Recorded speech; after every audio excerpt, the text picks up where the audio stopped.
नमस्कार मंडळी, रसोई टेक किचनमध्ये मी तुमचे हार्दिक स्वागत करत आहे। आज आम्ही बनवलेला आहे भाजी आणि पाव। घरीच बनवलेला आहे, हायजीन फ्री। ज्यांना कोणाला बाहेरचे नसेल आवडत पाव, त्यांनी घरी अशा पद्धतीने बनवा। प्रथम मी काय केले, एक वाटी भरून पाण्यामध्ये 2 चम्मच ईस्ट हे मी भिजत टाकले, 10 मिनिटांसाठी भिजत ठेवले।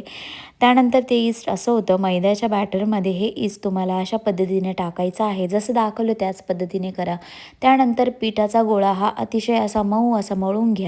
मळल्यानंतर त्याला असं साईडने असं टक करा आणि एका बाउलमध्ये ठेवा आणि त्याला वरतून तुम्ही बटर लावा, तूप लावा आणि असं गरम ठिकाणी, म्हणजे आता मी कुकरमध्ये ठेवले, तुम्ही ओव्हनमध्ये वगैरे कुठे ठेवू शकता। कुकरमध्ये मी जवळजवळ 1-1.5 तासासाठी ते फर्मेंट व्हायला ठेवलं। त्यानंतर दुसऱ्या कुकरमध्ये मी भाजी बनवायला घेतलं। थोडंसं बटर टाकून त्यामध्ये थोडा कांदा आणि आलं लसूण पेस्ट आणि सर्व जेवढे वेजेस तुमच्याकडे अवेलेबल आहेत, मस्ट आहे बटाटे, वटाणे हे मस्ट आहेत पावभाजीसाठी, ते तुम्ही टाका। त्यानंतर कुठलेही तुम्ही वेजेस त्यामध्ये टाकू शकता आणि नंतर आपले जे मसाले आहेत आणि एक पावभाजी मसाला सर्व टाकून, मीठ टाकून त्याला मस्त कुकरमध्ये 3 शिट्ट्या होईपर्यंत करून घ्या। अशी तुमची ही भाजी इथे रेडी होऊन जाते। त्याला नंतर स्मॅश करून घ्या पूर्ण। स्मॅश केल्यानंतर ती अशी दिसते। यामध्ये थोडंसं तुम्ही कोथिंबीर टाका। नंतर बटरचा थोडासा तडका द्यायचा आहे, त्यामध्ये जिरे आणि कस्तुरी मेथी टाकून आणि थोडंसं लाल तिखट म्हणजे काश्मीरी लाल तिखट आहे हे, ते मी ॲड केलं आणि ते टाकून त्याला मस्त असं फिरवून घ्या आणि अशी तुमची पावभाजी तयार होते। आता इकडे आपल्याला 1.5 तास झालेले आहे। 1.5 तासामध्ये हे मी काढून घेतलं बॅटर।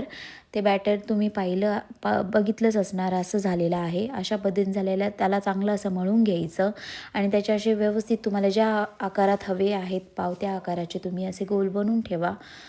मी असे दोन पद्धतीने बनवले, एक छोटे आणि एक मोठे। हे जे छोटे आहेत ते खूप क्यूट दिसतात। आता हे फुलले आहे, याला 10 मिनटं तुम्ही साईडला ठेवायचं आहे। 10 मिनटानंतर बघितल्यानंतर ते असे फुलून येतात। हे जे आपण गोळे बनवले, यावर थोडंसं कच्चं दूध किंवा घरामध्ये जे कोमट दूध असेल ते तुम्ही असं वरतून असं लावून द्या ब्रशच्या साहाय्याने आणि त्यानंतर कुकरमध्ये तुम्ही थोडंसं मीठ टाकायचं, ते गरम होऊ द्यायचं। त्यामध्ये एक प्लेट ठेवायची आणि हे जे आपण गोळे बनवले आहे ते इथे असं ठेवून द्यायचं आणि त्यानंतर तुम्ही कुकरचं झाकण लावायचं। कुकरचं झाकण लावल्यानंतर कुकरची शिट्टी काढून टाकायची आणि त्याला एक मीडियम आचेवरती एक 20 ते 25 मिनटं होऊ द्यायचं। त्यानंतर हे झाल्यानंतर हे असे होतात, एकदम जसे आपल्याला बेकरीसारखे एकदम नरम आणि एकदम छान असे होतात।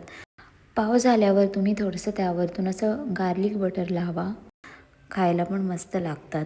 घरच्या घरी होऊन जातं। ज्यांना बाहेरचं आवडत नसेल त्यांनी अशा पद्धतीने घरी बनवू शकता। अशा नवीन आणि लेटेस्ट रेसिपीसाठी रसोई टेक किचनला फॉलो करा, शेअर करा, सबस्क्राईब करा आणि लाईक करा। धन्यवाद।